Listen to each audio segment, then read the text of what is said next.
고대로부터 산은 신들의 거처로 인정되었다. 그리하여 신에게 제사하기 위하여 산과 언덕과 높은 고지대에는 산당들이 만들어졌다. 구름에 가려진 산들은 신비스러운 영역으로 신들의 거처라고 일컬어졌다. 이사야서에는 북쪽 지폐의 산이라는 말이 언급되어 있는데 가나안의 만신전에 등장하는 최고의 신 엘신의 거처인 북쪽 산에는 신들의 사회에 문제가 생길 때마다 신들의 총회가 열렸다. 예, 고대 근동에 나오는 모든 신들의 그 판테온의 최고의 신이라면 바로 그것은 당연코 엘입니다.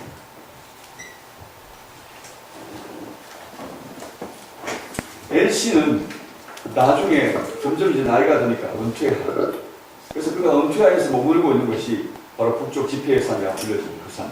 초막지 있고 그 산에 가서 은퇴한 이후에 아주 여유로운 삶을 살고 있는 거죠. 저도 은퇴하면 언제 산 밑에 가서 초막을 하나 짓고 그리고 아내와 함께 둘이 살았으면 좋겠습니다. 근데 요즘은 뭐 초막 지어서는 안 될 것 같고요. 부장한 펜션 하나 지었으면 참 좋겠네요. 아마도 그 당시에 펜션을 아마 열심히 짓고 살았지 않겠습니까? 적어도 신들의 왕이 은퇴했다는 최소한 그런 정도의 집 정도는 은퇴 이후에 은퇴비로 마련했을 것 같은데, 엘신의 펜션에 머물고 그가 살고 있는데 이 평범한 노인네에게 그가 얼마나 유명한 사람인지는 신들의 세계에 문제가 생기는 모든 신들이 그곳으로 몰려오는 그날, 신들의 총회가 열리는 날, 이 허름한 옷을 입고 그냥 소리거리하며 푹 벗고 있는 아저씨가, 이 할아버지가 누군지를 아는 거죠. 정말 가장 높은 신, 더 수프림가, 최고의 신이 엘신이 그곳에 있는 거죠. 근데 이 엘신이 그곳에 오면 신들의 문제를 재판해줍니다. 그래서 신들의 모이는 총회, 바로 신들의 집회 또는 북쪽 집회의 산, 이런 이름으로 그 산의 이름을 불려주고 있습니다. 그래서 신의 거처라는 개념이 고대 근동안에서는 깊이 뿌리를 내리고 있었다고 볼 수 있습니다. 그리고 또 이쪽, 여러분 그 아래쪽 제가 문화적 배경 두 번째 문단을 다시 좀 읽을게요. 이스라엘의 삶은 총체적으로 산지와 깊은 연관을 가지고 형성되어 있다. 그들의 역사 속에서 삶의 가장 중심에 위치한 성전과 신전과 산당들은 대부분 산과 높은 언덕 위에 위치하고 있었다.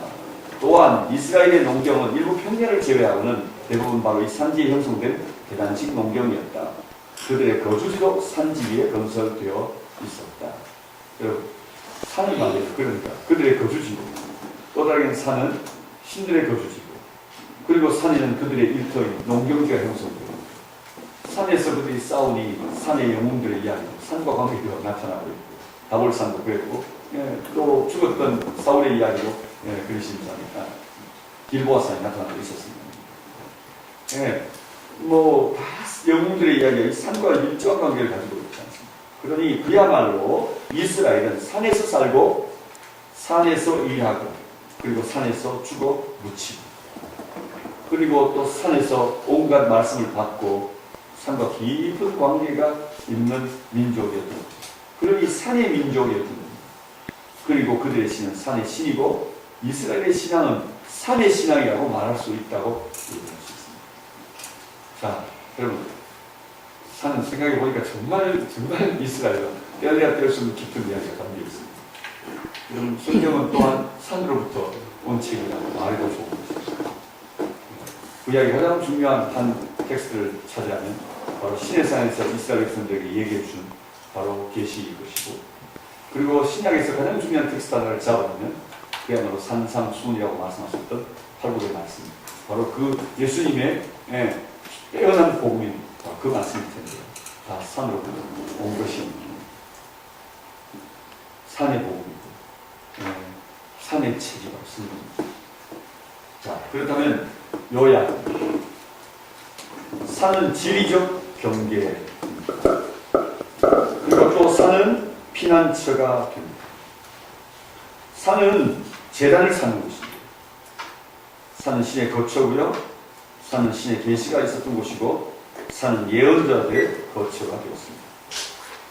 산이 예언자들의 거처가 되었다 그럴 때 여러분 생각나는 사람 엘리야죠. 엘리야가 갈멜산에 머물기도 했고요. 호렙산에 가서 머물기도 했으니까 산이 훨씬 신들의 예언자들의 거처가 되는 것을 알 수 있습니다. 여러분, 3쪽으로 가보십시오. 산은 시편에서 노래할 때에 산은 창조의 능력 또는 그 하나님의 위엄을 상징하기도 합니다. 그래서 산은 들어 옮길 수 없는 것입니다. 산은 언제나 견고하고 영원한 것을 의미하기도 했습니다. 그렇기 때문에 그 하나님의 창조의 피조물들 중에 가장 큰 게 산입니다. 그래서 산은 창조의 위엄, 영광을 드러내는 것이죠. 또 산은 삶의 역경을 상징합니다. 생각난 노래가 있죠. 해산을 넘어 험곡에 가도 해산을 넘으면 살 것이라 생각하고 해산을 넘는데 해산을 넘으면 험곡이 나옵니다. 그게 우리 인생이죠. 네, 태산도 있고 태산을 넘어 또 험곡도 있는 인생. 그래서 산은 우리 삶의 역경을 말하는데 성경에도 바로 그런 의미를 담아내고 있는 걸 볼 수 있습니다. 자, 여러분 그러면 성경 안에 들어가서 좀 더 구체적으로 살펴보십시다. 구약 안에서 산의 이야기로 들어가보면 특별히 창세기 안에서 산의 개념이 형성되어진다고 했죠. 그래서 성경 안에서 특별히 창세기에서 산의 개념을 찾아보면 제일 먼저 산이라고 구체적으로 표현되어져 있는 개념은 창세기 7장에 나옵니다. 이게 바로 아라랏산. 구원받은 노아가 바로 도착했던, 그러니까 배가 머물렀던, 방주가 머물렀던 산. 요즘 많고 많은 이야기가 있는데 뭐 이런 얘기 들어보셨습니까? 구세주의 사랑 이야기 아닌 노아 방주 이야기. 요즘 노아 방주 때문에 많고 많은 이야기가 있습니다. 요즘 노아 방주 어떻게 보십니까? 저는 개인적으로 노아 영화 개봉한 날 그날 봤는데요. 너무 재밌게 봤거든요. 그랬는데 후에 들리는 소문이 너무 극단적이어서 제 마음이 심히 불편했고 제 자신을 많이 나무랬습니다.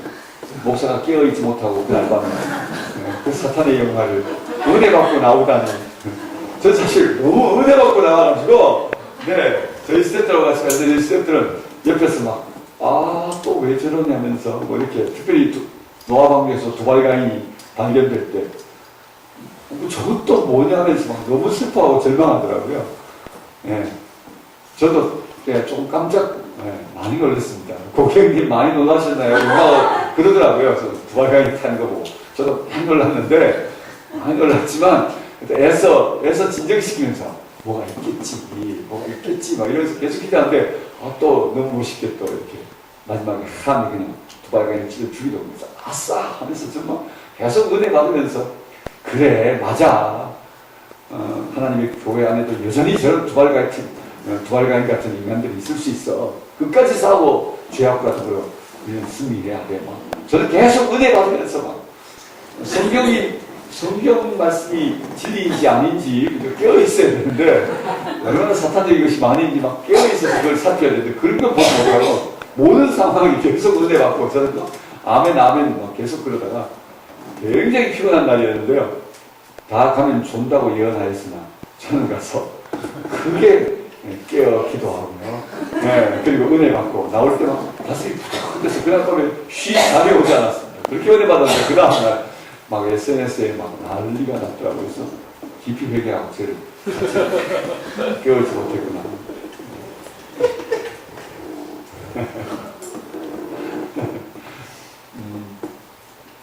알고 보면 참 보이는데 말이에요. 알고 보면 참 볼 게 많은데 너무 부정적인 입장에서만 보지 않았나 그런 생각이 들어서 저는 반기독교적 사탄적이라기보다는 비기독교적 상업적 그런 관점으로 저는 영화를 봤습니다.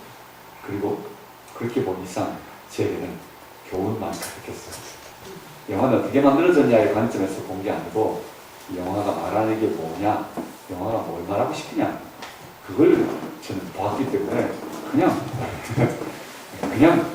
은혜 받았다고 얘기하면 여러분 속상하시겠지만 반대하는 분들은 그저 참 많이 깨달을 점들이 있었어요.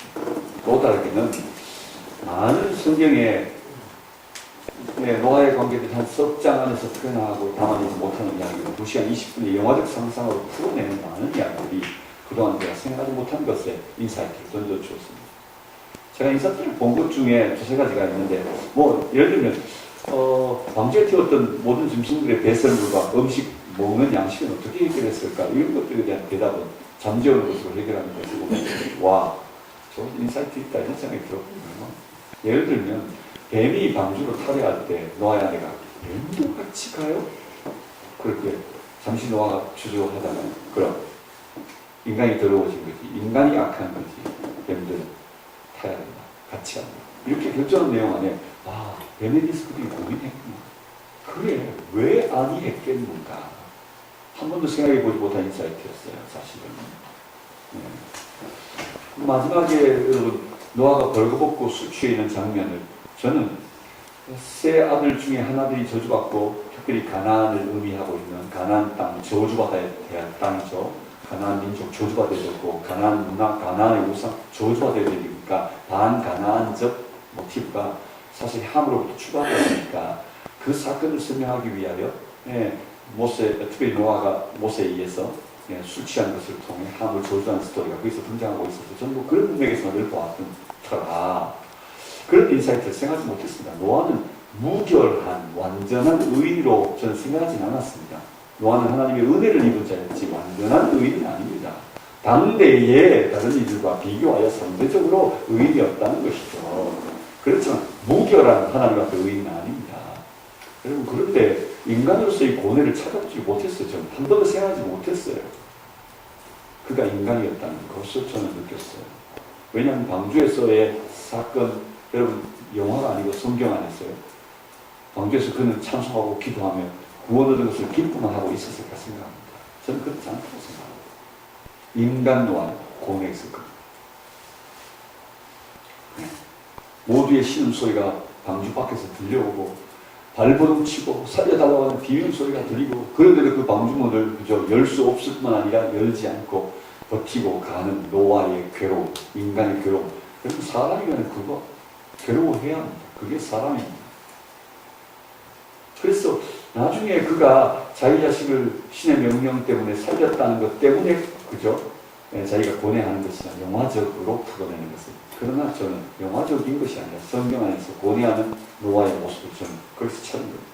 아, 그랬었겠다. 하나님께 감사하고 예배를 드려서 기뻐하는 것으로 끝났다기보단 그래서 너무 행복하게 잘 살았다라는 어디서 많이 듣던 스토리. 그런 스토리 그렇게 노아를 신처럼 완전한 한 존재가 아닌 인간 노아는 어느 날 그 사건이 다 끝나고 평범한 일상으로 돌아왔어요. 지난 사건. 저는 고뇌했을 것 같은데. 그랬을 때 그가 술 취하여 그저 벌거벗은 채 누워 있었던 한 노아의 모습이 영화에 지쳐가는데 저럴 수 있지 않을까. 그런 생각이 들더라고요. 어쩌면 셈과 야벳은 그것을 이해하며 그 아버지를 비웃기보다는 허물을 덮어주고 싶었던 것이고 함, 그 아버지를 향하여 뭔가 불만 섞인 모습을 피력하는 것이었지 않을까.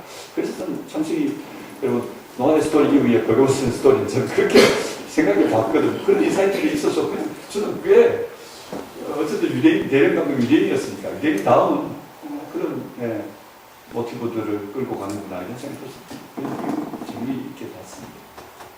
산 이야기, 아라산 이야기하다가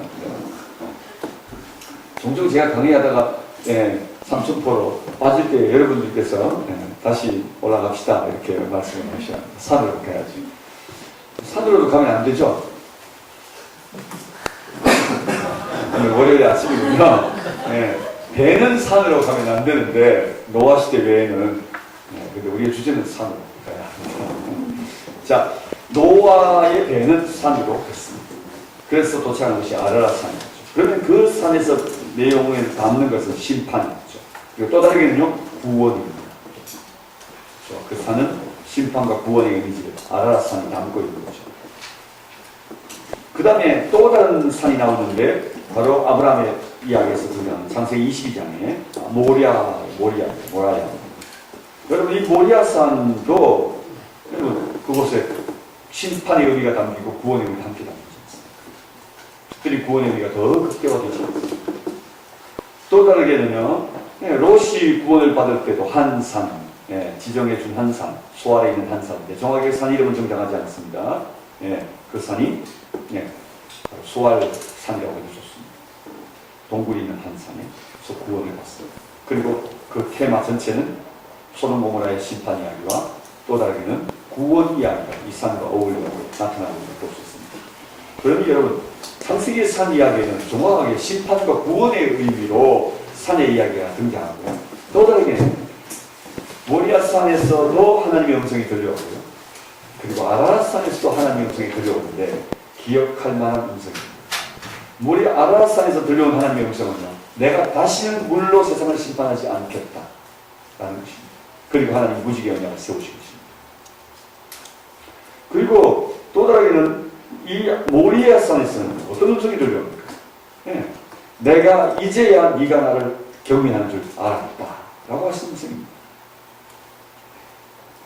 여러분, 그렇기 때문에 하나님의 음성이 들려오는 것이죠.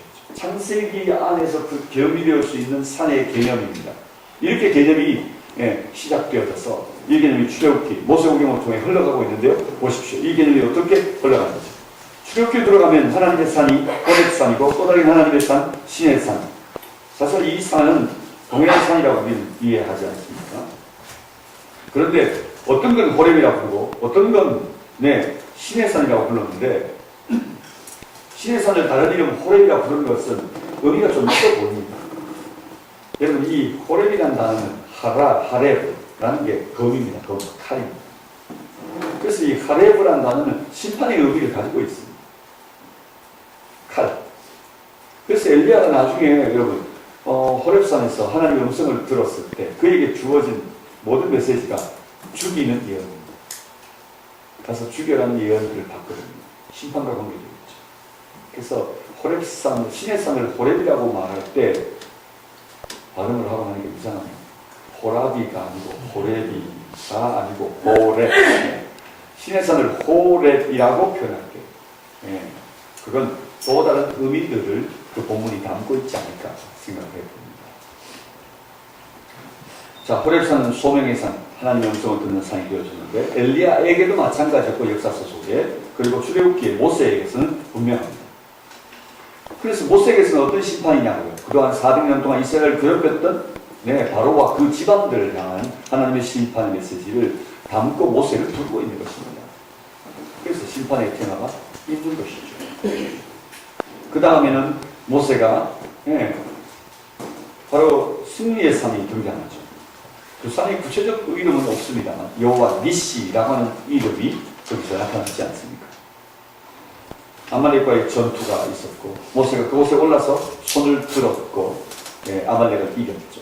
손이 내려가면 아말렉에 졌고 바로 그렇게 모세가 들었던 바로 그 한 산이 속에서 우리는 야훼 이름을 여러분, 특별히 출애굽기의 산들의 이름들을 잘 생각해 보면 여러분, 모세가 첫 번째 만났던 호렙산에서는 하나님이 당신의 이름을 계시해 주셨습니다.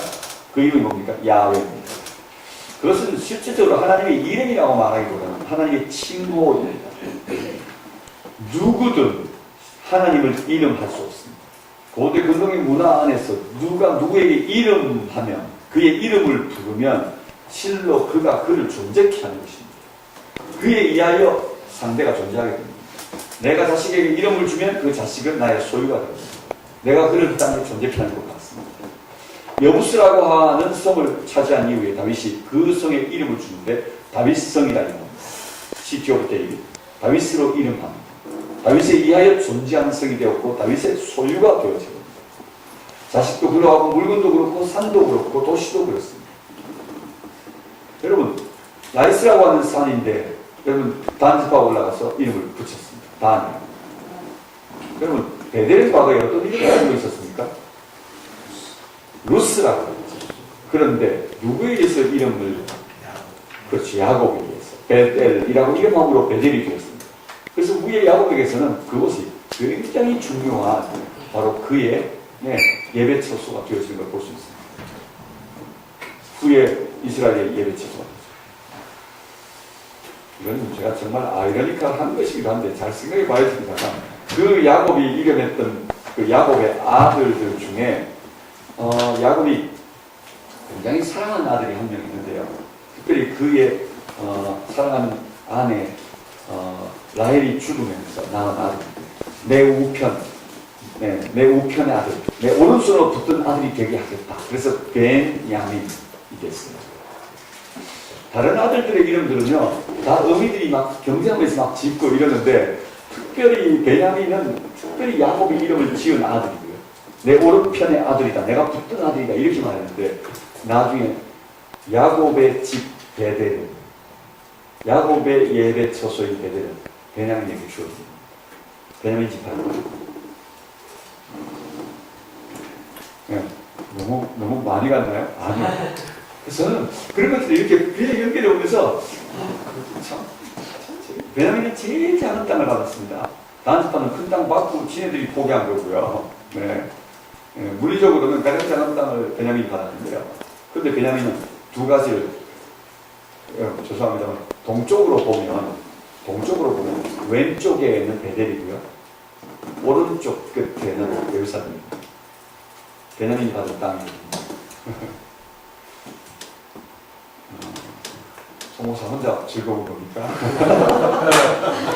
정말 이 신비한 비밀을 제가 여러분에게 주님의 계시는 아니지만 송목사의 계시를 여러분에게 보여주고 여러분의 비밀을 벗겨드리고 있는데 이 엄청난 계시의 시간에 여러분 별로 감동을 하지 않으시군요. 저는 이런 거 이렇게 생각하면서 혼자 그거 참 그렇구나. 혼자 이렇게 상상하면서 엄청 제 마음에는 여러분에게 들려주면 꽤 기뻐하실 거라고 생각했는데 이스라엘은 늘 방향을 앞쪽, 동쪽을 보는 게 그들의 방향 설정입니다. 그래서 동쪽은 앞쪽이죠. 그래서 동쪽을 다 보면 왼쪽은 베냐민 땅의 끝은 그래서 도시는 베델이고요. 오른쪽의 끝은 예루살렘입니다. 그런데 예루살렘은 유다와로 겹치는 경계였거든요. 유다 땅의 경계입니다. 그런데 베냐민도 차지 못하고 유다도 차지 못하고 나중에 실제로 여부수로 남아있는 것을 다윗 때 와서 차지하고 다윗의 소유가 기업되어졌던 거죠. 어쨌든 베냐민에게는 이렇게 가장 작은 땅이었지만 두 개의 소중한 성소를 하나님이 주어졌던 것 같습니다. 참 재밌게 생각한다고요. 좋은 자. 자, 성지에 가셔서 직접 땅을 보시면서 이렇게 이런 것들을 생각해 보시면 더 감동이 되실 텐데. 네. 맞나 안 맞나 이렇게 송호사가 얘기하니까 아직도 확실하지 않다 이렇게 생각되시는 건 아니죠? 강의는 비판적으로 듣지 마시고 수용적으로 들으셔야 합니다.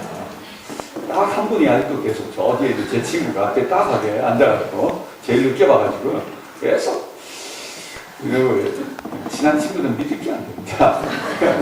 그때까지 도움이 안 되는 것 같아요. 그러니까. 자, 그 다음 여러분 호렙산에 이름을 주었죠. 야훼. 근데 아무도 그에게 이름을 줄 수 없습니다. 당신에게 하나님께.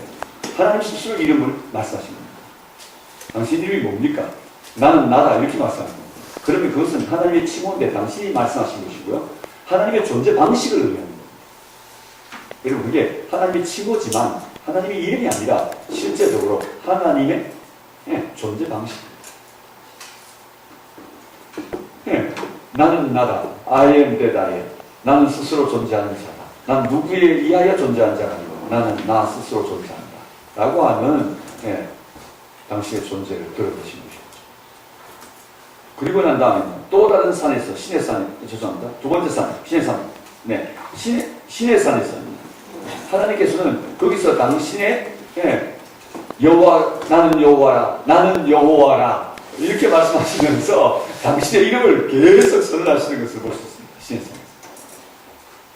또 다르게는 승리의 산에서는 여호와 이름 하나를 또 주시는데 야훼 니시 승리의 하나님 그죠? 승리의 하나님이라는 당신의 이름을 주십니다. 자, 민수기로 가보시죠. 민수기 신명기에서는 산들이 또 다양하게 나타나는데 하나는 호르산이고요. 여러분 호르산은 우리가 잘 아는 것처럼 아론의 죽음이 있었던 것입니다.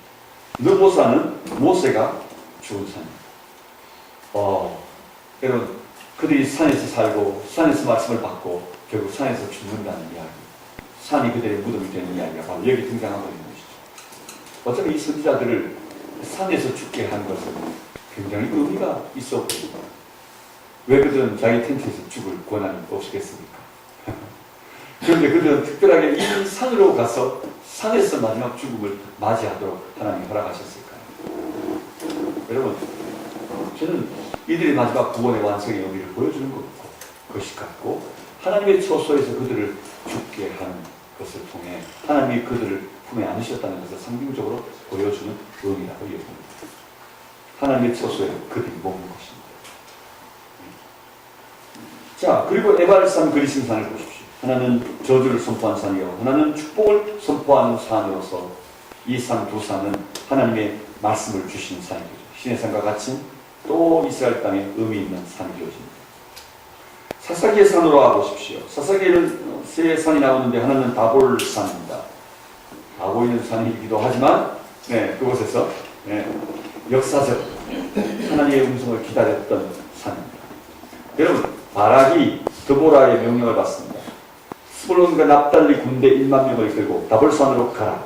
그럴 때 이 용감한 남자는 여자에게 무릎 꿇어서 치마끈을 붙들고 엄마 같이 가. 이런 분위기였죠. 엄마 같이 가. 누나 같이 가. 요즘 시대의 남자의 자화상 같습니다. 요즘 남자들이 다 그러는 것 같아요. 그죠? 여보 같이 가. 그래서 이 바락의 이름은, 바락의 이름은 천둥이거든요. 정말 버럭 장군입니다. 천둥 장군인데 그날 실제는 정말 어린애 같은, 마마보이 같은. 근데 이 드보라와 바락이 함께 갑니다. 그리고 산꼭대기에 오르죠. 그런데 하늘에서 비가 내릴 때까지 기다릴 겁니다.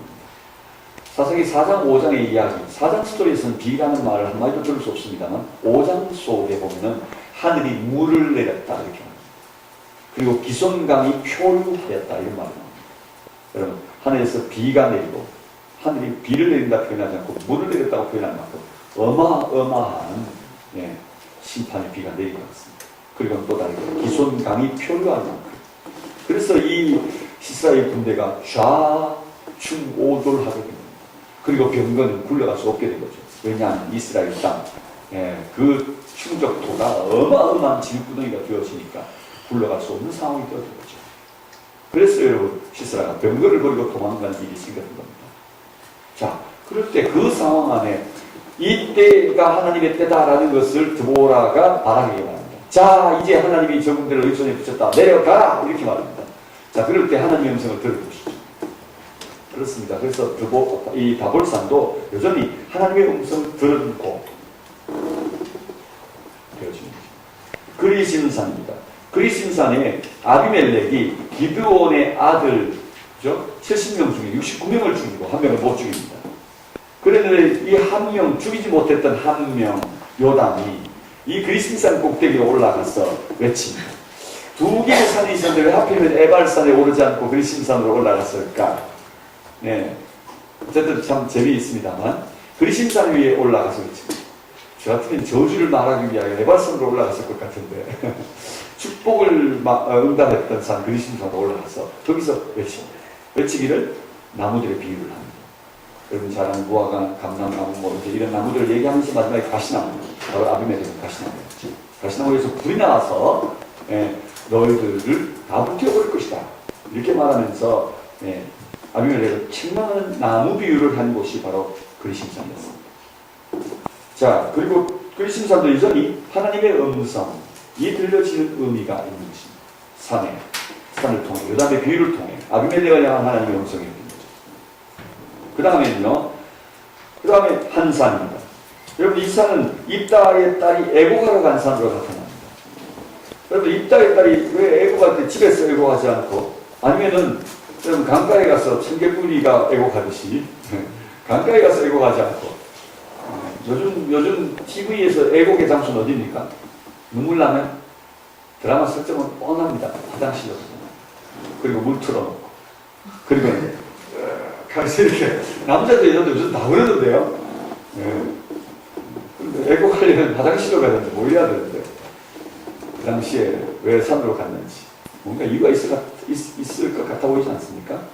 가나안에 배경을 가지고 있습니다. 가나안의 이야기 속에는 바알과 아나스는 서로 연애하는 사이였습니다. 엘과 아세라 두 아버지와 어머니 신들의 자식들이 70명이었는데 성경의 70의 숫자는 완전수이기도 하지만 70의 숫자는 전체성의 의미입니다. 모든 신들 이런 개념입니다. 아까도 기돈의 아들이 70명? 다 죽은 거 아닙니다. 은 70개를 던져줬는데 70명 다 죽었다고 되어 있습니다. 그런데 여단이 살았으니 69명만 죽었다고 성경이 말해야 되는데 70이라고 말합니다. 죽었다. 그런데 69가 죽었습니다. 그러니 성경은 틀린 게 아니라 미닝을 말하고 있습니다. 다 죽었다. 전체성의 의미를 말하려고 하는 것뿐입니다. 그래서 신의 고대 운동의 의미 70명의 신들이라는 말은 모든 신들이 바로 이 바알, 엘과 아슈라의 자손들이라는 의미를 갖고 있죠. 자, 그런데 그 신들 중에 바알과 아낫이 연애합니다. 이것을 미워하는 못이 바알을 죽여버립니다. 풍요의 신이 죽어버리니까 죽음의 신이 지배하게 되는 거죠. 그러니까 저주받은 땅, 죽음의 땅이 되어집니다. 그게 그래서 건기가 옵니다. 다시 풍요의 때가 와야 하면 어떻게 하겠습니까? 바알이 살아나야 되는데 방법은 아낫이 웁니다. 한없이 울고 울음을 그치고 이제 원수를 갚으러 났습니다. 그래서 아낫이 누굴 죽이냐면 못을 죽입니다. 여러분, 이 죽음의 신, 이 건기를 가져온 이 죽음의 신을 죽이니까 여러분, 이스라엘 백성들이나 가나안 사람들 모두에게는 이런 신화의 이야기 속에 아낫이 못을 죽인 사건은 얼마나 놀라운 겁니까? 그러니까 아낫은 어떤 칭호를 가지게 될까요? 어떤 변명을 가지게 될까요? 전쟁의 여신, 전투의 여신, 싸움 잘하는 여신, 이렇게 그 신을 높이 칭송하게 되어져 있는 것입니다. 그래서 여러분, 삼갈이라는 소모는 막대기로 600명을 죽였나요? 그렇게 말했던 그 삼갈 앞에 별명이 붙었는데 아낫의 아들 삼갈, 이렇게 말하고 있습니다. 사사기 3장 그렇게 나오고요. 5장에도 나옵니다. 아낫의 아들 삼갈. 왜 이런 얘기가 나올까요? 그 당시에 정말 삼갈이 아낫의 아들인가요? 아닙니다. 별명이죠. 싸움 잘하는 사사, 이런 말입니다. 제가 싸움 잘하는 동네 진짜 싸움 잘하는 사람이라면 가나안에서 제게 말하기를 삼갈의 아들 송영수 이렇게 말했습니다. 목사는 절대 아낫의 아들은 아닙니다. 싸움을 잘하기 때문에 그런 겁니다. 자, 여러분, 아낫은 싸움을 잘합니다. 그렇지만 이 아낫의 분기충천한 북받쳐 오르는 분노, 최근에 제가 검색해 봤는데요. 복받쳐가 맞을까요? 북받쳐가 맞을까요? 이럴 때 제가 아둔치 않은 거 너무 기분 좋아요. 복받쳐도 맞고 북받쳐도 맞습니다. 복받쳐는 작은 개념, 북받쳐는 큰 개념이라고 말합니다. 똑같이 마음속에 분노가 치밀어 오르는데 큰 개념은 북받쳐입니다.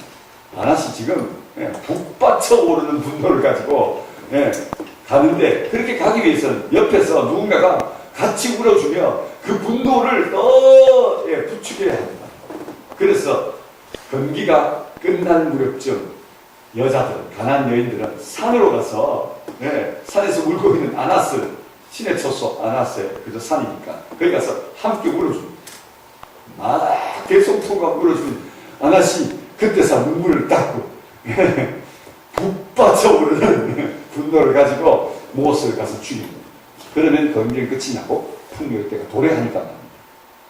그래서 바알이 살아나는 것입니다. 자, 이게 가나안의 신화이기 때문에 이 딸이 실제로 산으로 가는 것은 신의 처소로 가는 것이기도 하고요. 또 이런 가나안의 문화와 문간하지 않은 것 같아 보입니다. 자, 열왕기로 넘어가 보십시오. 갈멜산, 우리가 잘 아는 이 갈멜산도 엘리야와 관계가 있고 열왕기에서는 호렙산도 엘리야와 관계가 있는데 갈멜산에서는 850명의 바알과 아세라의 선지자 대결이 있었고 하나의 불이 내린 곳입니다. 하나님의 응답이 있었던 응답의 처소죠. 호렙산도 하나님의 음성을 듣기 원하는 엘리야에게 불 가운데서도 아니고 그죠? 폭풍 가운데서도 아니고 바람 가운데서도 아니고 세미한 음성이 그 위에 들려왔는데 바로 하나님의 음성이 들려왔죠. 신의 음성이 있는 곳이고 또 다르게는 회복과 그리고 소명을 받았던 장소가 되었던 것을 볼 수 있습니다. 열왕기의 산들의 문화. 여러분 구약적 모티브를 살펴보니 그곳은 신들의 거주지였고 그것은 하나님의 계시가 있었던 곳이며 하나님의 제단을 만들었던 곳이고 또는 피난처였던 것이며 그리고 심판의 장소로 등장하고 있음을 볼 수 있습니다. 자, 신약으로 가보겠습니다. 신약으로 가면 여러분 마태복음의 이야기 속에는 산들, 특히 마태복음은 대단히 유대적 책입니다. 유대인들이 바로 마태복음의 독자들이었기 때문에요. 그러니 구약적 모티브가 가장 많이 들어있는 곳이 바로 마태복음이라고 얘기할 수 있습니다. 그런데도 참 아이러니컬하게도 살펴보니 창세기에서도 산들의 이름을 어느 산이라고 말하지 않고 한산, 한산, 한산 세 번 말하고 있고요. 마태복음에도 그 산의 이름을 말하지 않고 이미 그때는 이미 산의 이름이 다 있을 텐데요. 산의 이름을 말하지 않고 한산, 한산, 한산이라고 말합니다. 세 번이나. 그래서 제가 이건 우연의 일치가 아니고 하나님의 계시적 일치다. 저는 이렇게 생각했는데 세 사람이 부정하네요. 여전히 빨리 밥 먹자 이런 분위기인데요. 네. 믿든지 말든지 저는 계시적 성격이 있는 듯 보입니다. 무관하지 않아. 대단히 유대적 배경을 가지고 있는 것이고요. 유대인들은 사실은 그 이름을 드러낸 것보다 더 큰 의미를 담고 있는 것 같습니다. 뭔 말이냐 하면 구약의 모든 산의 이미지를 구약에 담겨있는 모든 산의 이미지를 모티브를 그대로 마태는 단지 한 산이라는 말로 설명하려고 하는 것입니다. 어느 산이라고 지칭함으로 그 산에 편중되어져 있는 개념만을 담으려고 하는 게 아니고 어느 한 산의 말함으로 그 산이 말하고 있는 특징적 개념만을 드러내고 싶은 게 아니라 마태는 산이 담고 있는 모든 이미지를 한 산이라는 말을 통해 다 담아내려고 하는 것입니다. 창세기는 바로 그런 개념을 말하고 있고 예수 그리스도 안에서 이 산의 의미는 다시 재해석되고 있는 것이죠. 자, 들어가 보십시오. 갈릴리의 한 산에서, 그런데 그 산들이 모두 다 갈릴리예요. 그러니까 갈릴리의 한 산에서, 이게 바로 팔복산입니다. 예수께서 산에 올라가 앉으시니 제자들이 나아온지라 입을 열어 가르쳐 가라사대 심령이 가난한 자는 복이 있나니 천국이 저럴 것입니다. 이렇게 예수께서 말씀하시는데 바로 그 한 산은 마치 그의 날 시내산 꼭대기에서 하나님께서 당신의 음성을 계시하도록 하늘의 복음을 들려주시고 천국의 윤리를 말씀하고 계시는 내용인 것이죠. 여러분 그게 바로 갈릴리의 한 산. 또 다르게는 따로 높은 갈릴리의 한 산입니다. 따로 높은 한 산에 올라가시다고 말합니다. 아까 제가 말씀드렸듯이 전통적으로 다볼산이라고 말하고 있지만 지리적으로 훨씬 더 헬몬산이 맞을 것이다. 이렇게 얘기되고 있는 따로 높은 한 산. 여러분 그러니 이것도 이미 그 산을 굉장히 드러내 보여주고 있습니다. 특별하게 주변에 많은 산들과 어울려 있다기보다는 우뚝 솟은 한 산입니다. 전통적으로 다볼산이라 했던 것은 바로 이스라엘 평야 가운데 아주 평평한 평야 가운데 아주 동그랗게 따로 높은 한 산이 있기 때문에 그렇게 그 산이 보여주는 이미지가 아마 다볼산을 변화산이라고 결정하는 또 하나의 이유가 되기도 했습니다. 자, 따로 높은 한 산. 어느 산인지 정확하게 알지 못한다 할지라도 바로 그곳에 올라가셔서 주님이 변형되셨습니다. 트랜스포메이션.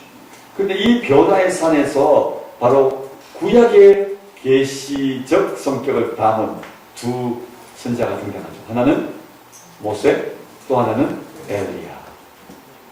그런데 이 변화산에서 하나님이 예수께서 변화하신 것만 드러나는 게 아니라 그곳에는 구약의 모든 성경을 의미하고 있는 바로 모세 율법과 예언자가 함께 나타나고 있는 것을 통해 여전히 계시적 산의 개념을 담고 있는 것이고 성경 전체의 개념을 이 한 산에 다 변화산에 담아놓고 있는 것입니다. 그리고 그 모든 것들을 누가 받는 것입니까? 예수 그리스도께서 그것을 이루시고 받으시는 것임을 산에서 증명하고 있는 것입니다. 산 위에서.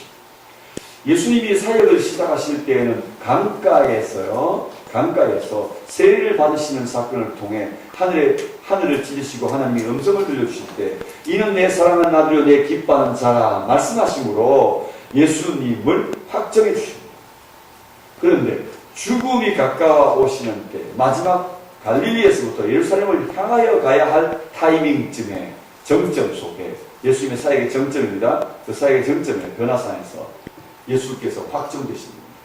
구약의 모든 율법과 구약의 모든 예언이 그리스도를 의미하는 것이 아닙니다. 그것을 산 위에서 변형하신 그리스도를 통해 정점으로 찍는 것입니다. 아이러니하게도 그 꼭대기에 베드로가 예언적인 의미로 말했는 것 같은데요. 구약을 이해하는 것이 초막 셋을 짓겠다고 말함으로 또 속삼자가 나타나는데 뭐라고 말해야 될지 모르겠습니다. 해석은 제가 하지 않겠습니다. 자, 넘어갑시다. 그리고 난 다음에 마태복음 28장에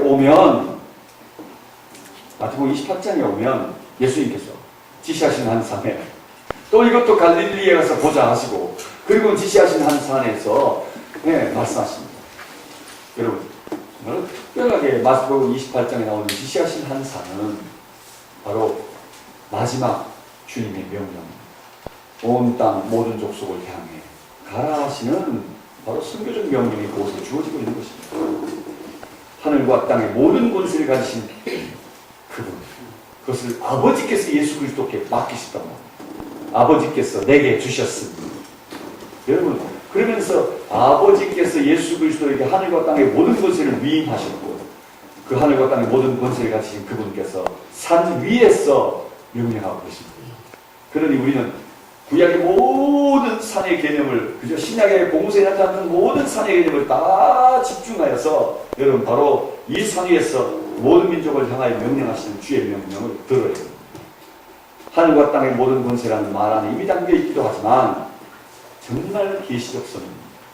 하늘의 명령이고 심적 기원을 가진 하나님의 준엄한 법인 것을 우리가 보게 됩니다. 선교는 하나님의 정말 법입니다. 준엄한 법입니다. 신의 삶 위에서 말씀하시듯 법입니다. 모든 족속을 향해 우리는 가야 합니다. 보내는 자 따로 있고 가는 자 따로 있는 거 아니고요. 다 가는데 가는 방식의 차이일 뿐인 겁니다. 여러분, 선교와 전도를 이야기하면서 마음에 늘 불편함이 하나 있는데요. 이게 뭐냐면 마태복음 1장 8절에서 우리는 일반적으로 개념을 선교는 타문화로 가는 것이고 전도는 자문화에서 이루어진 사역을 말합니다. 사도행전 1장 8절에서는 어디까지 전도고 어디까지 선교입니다. 사도행전 1장 8절은 전혀 그렇게 말하지 않습니다. 동시적으로 가는 것이고, 그죠? 예루살렘도 유대도 사마리아 땅끝도 모두 가는데, 모두 내 증인이 되기 위하여 가야 하는데 선교도 전도도 나뉘지 않습니다. 저는 합동측 교단에 속한 자입니다. 저는 저희 교회에서는 남전도회, 여전도회라고 합니다. 통합식 교단에 속한 교회에서는 여선교회, 남선교회라고 합니다. 우리는 국내 전도만 하는 교단일까요? 그쪽에서는 국외 선교만 하시는 선교회인가요? 그냥 통합측과 합동측을 달리 설정해야 하니까 그렇게 개념을 나누어 쓴 것인가요? 그럼 이 개념은 우리 스스로 헛된 상태에 있습니다. 근데 이거 좀 정리했으면 좋겠다 싶고요. 네.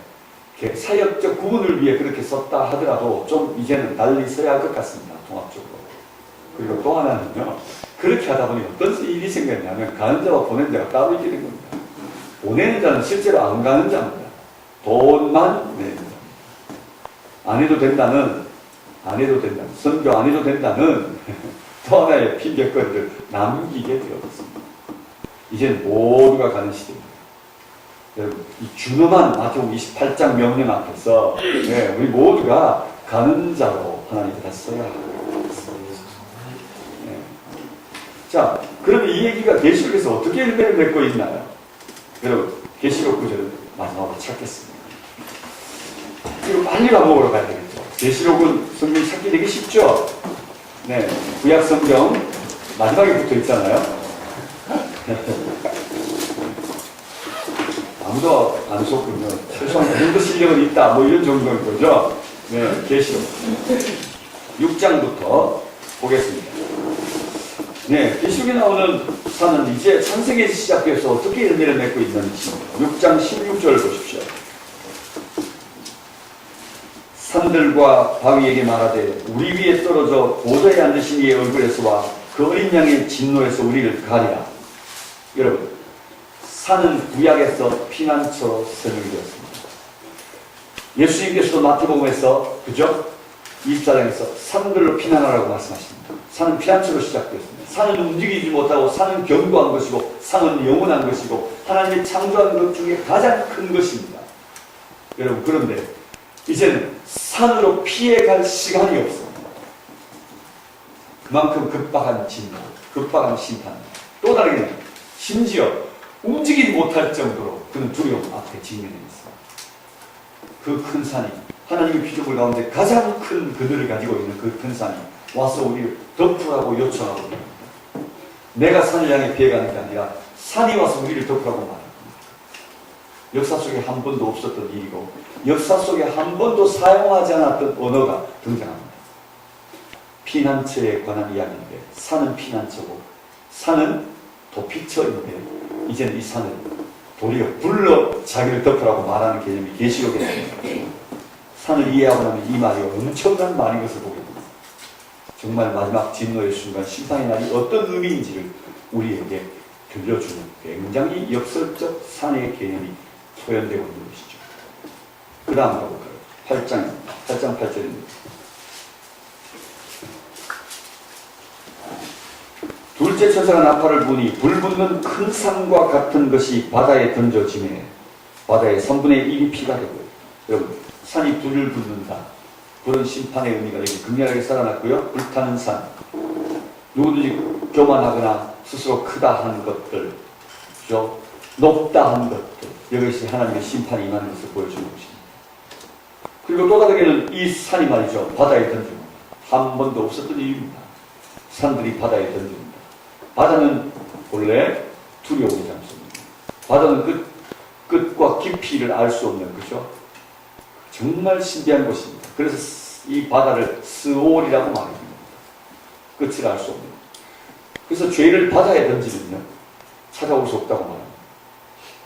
그래서 여러분, 바다는 스올인데 바로 이 산을 들어 바다에 던집니다. 하나님의 완전한 심판을 말합니다. 바다는 먹어도 그치지 않는 것이고 욕망의 상징입니다. 그런데 이 바다에 던져 심판하는 것입니다. 그래서 하나님의 심판이 분명하게 8장에 드러나고 있습니다. 16장으로 가볼까요? 계시록 16장 20절. 큰 성 바벨론이 함께 심판되는 과정 안에 20절에 각 성도 없어지고 산악도 간데 없더라. 여러분, 작은 바다 위에 떠있는 작은 섬들입니다. 이것도 하나의 작은 산들과 같습니다. 또 다르게는 산악도 간데 없다는 말을 통해 큰 산들이 사라져버립니다. 더 이상 높고 교만한 것들이 자취를 감추인 모습을 보여주고 있는 것입니다. 심판의 개념이죠. 계시록 17장 9절을 보았으면 여러분 17장 9절을 또 볼까요? 17장 9절. 지혜 있는 뜻이 여기 있으니 그 일곱 머리는 여자가 앉은 일곱 산이요. 네, 여기도 바로 음녀가 일곱 산 위에 앉아 있다는 모습을 통해 이 산들이 어떤 모습인지를 보여주고 있는 것입니다. 그런데 그 산들은 다 망하게 되는 것입니다. 자, 그 다음에 여러분, 마지막으로 크고 높은 산 하나를 봅시다. 계시록 21장입니다. 계시록 21장 10절입니다. 새하늘과 새 땅이 내려오는 때입니다. 성령으로 나를 데리고 크고 높은 산으로 올라가 하나님께로부터 하늘에서 내려오는 거룩한 성 예루살렘을 보이니, 여러분, 여기 나온 이 크고 높은 산은 실제로 존재하는 피지컬한 한 산이 아닌 듯 보입니다. 혹 설명할 수 있다면 피지컬하게 굳이 설명하라면 아마도 감람산 같아 보입니다. 그렇지만 크고 높은 산이라고 설명하기는 어렵습니다.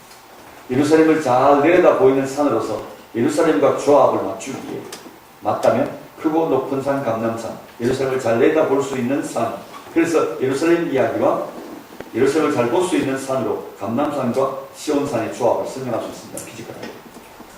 그것을 떠올릴 수 있는 피지컬한 현장, 그렇게 형성되어 있습니다. 그렇지만 실제로 새 예루살렘을 보는 산으로는 여러분, 그건 어느 따로 한 산은 아닌 듯 보입니다. 하나님께서 아마 높은 한 산인데 신들의 처소 개념이 쓰여지고 있는 것 같습니다.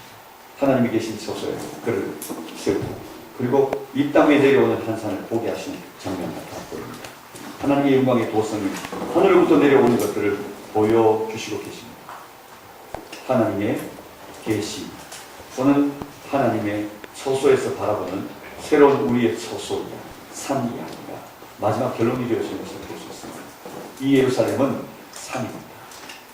새로운 산이고 시온, 새로운 시온이죠. 우리가 머물게 될 산입니다. 우리가 그곳에 모두 들어가게 될 것이고 우리는 그 산에서 영원히 살게 될 것이죠. 여러분, 성경 전체의 산 이야기를 살펴보면서 우리는 창세기부터 계시록까지 쭉 이렇게 그냥 그 중에 중요한 구절들을 잘 살펴보았는데 이 산 이야기 너무 재밌지 않습니까? 이제 이런 산 이야기로 본문 안에서 두 개의 본문을 좀 다뤄보고 싶은데요. 점심 먹으러 가야 할 시간이죠. 점심사 오신 이후에 배부르게 드시고 오셔서 성경 중에 이 가장 최고의 본문 하나